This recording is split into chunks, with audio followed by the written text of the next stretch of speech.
Good evening, Internet. So today is June 27, 2013.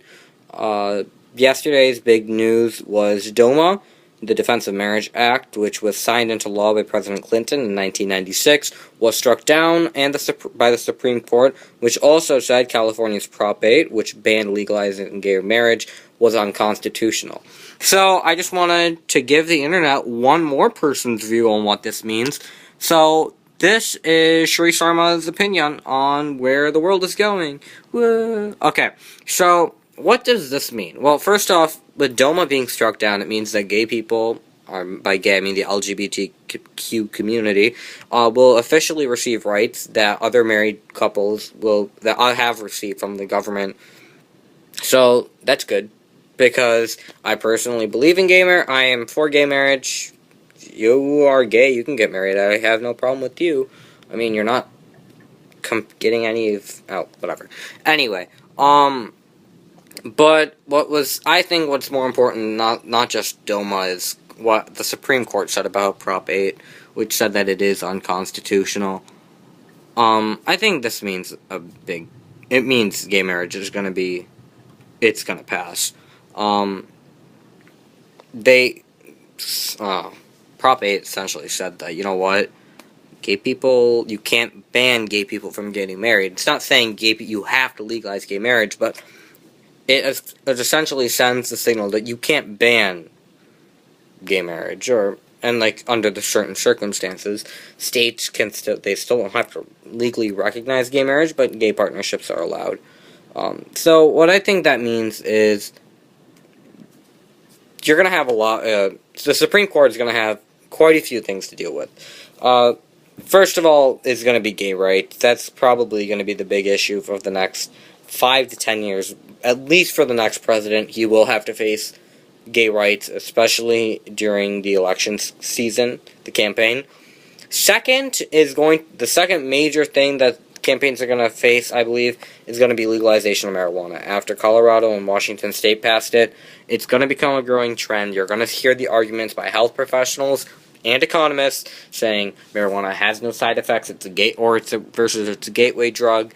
Then you say, how much does marijuana actually help local economies? So, marijuana legalization, gay marriage, top two. And the third is going to be immigration. I mean, this country has been harping on immigration for years, because immigrants come into the country illegally, and lots of people have issues with it. However, this sends the signal that the Supreme Court is going to get a roll on things. They've already talked about DOMA, they've already talked about Prop 8 in California, and these two issues are very personal. So that's Sree Sharma's top 3 things to look at by the Supreme Court. That is gay rights, legalization of marijuana, and immigration in this country. So let's move away from the Judiciary Department and look into the Executive Department with President Obama. Barry Obama. He's a man. So what do I think is going to happen?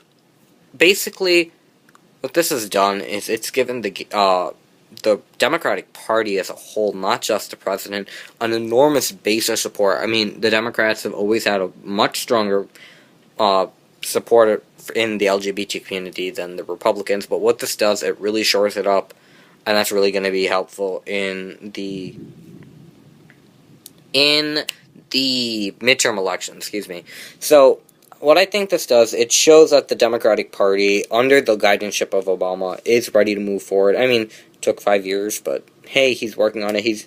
Then we have to talk about climate change. Al Gore made a big fuss about it. He won a Nobel Prize for it, but Obama is talking about it, which is good.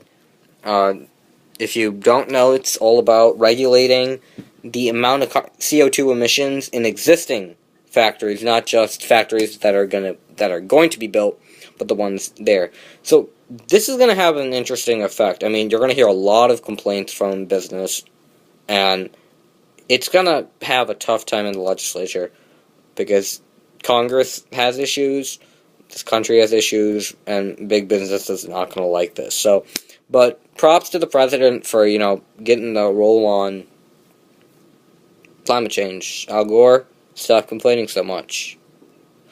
Okay. Let's talk about the legislative branch. So, Congress, everyone likes to hate on Congress. Congress likes to hate on Congress. So, what I think is going to happen is you're going to hear a lot more interesting tidbits about what's happening in Congress. Especially the Democrat from Texas, I'm sorry ma'am, cannot remember my name for the life of me, who spoke for 13 hours in a filibuster. That woman has balls. In the most polite and respectful term possible, that woman has balls. And quite frankly, shame on the Texas legislature for causing that to even occur, let alone interrupting her. I believe props to her. She is on the right track, and women do have rights. So, politics should not be decided by old white men in an old white building. It should be decided by the people, because these are laws that are for the people. So, I've just covered all three departments of the country, all three branches of government. So, that's what's up. Is there anything else I want to say? Congratulations to the Blackhawks on winning the Stanley Cup, though. Go Red Wings. What do you... Stupid Chicago. Scotty Bowman's son left us. The Patriot. Oh, Aaron Hernandez. Hernandez, whatever his first name is. Charged with murder. Sir, you are an idiot. You had like $1 million, you had a lot of money and you kill someone? You are dumb. Lots of dumb is going around. And then we have to talk about Trayvon Martin. I don't really care what you people say. This is my personal opinion. This is the internet, and the freedom of speech is going to apply. But here's what I want to say about the Trayvon Martin case. Media, this is your fault. You blew it way out of proportion. There's going to be racial tension. There's going to be tension in this country no matter what you do. But the Trayvon Martin case was a local case that got blown out of proportion. And honestly, I don't believe the families of Trayvon Martin or the defense, George Zimmerman, has to go through the public embarrassment of a nationwide spectacle. So personally, I believe it's not our place to judge. We are not in that jury. We're not in that courtroom. So that's what I want to say about pretty much everything. Today is induction day of class of 2017, U.S. Naval Academy. Whoop whoop. Yeah. Common App opens up in August, so interesting stuff. Alright, this is going right onto YouTube, so I want you to think about what I said, and I'm going to wait for this to end exactly at 8 minutes. Ready? 4, 3, 2, 1. Peace.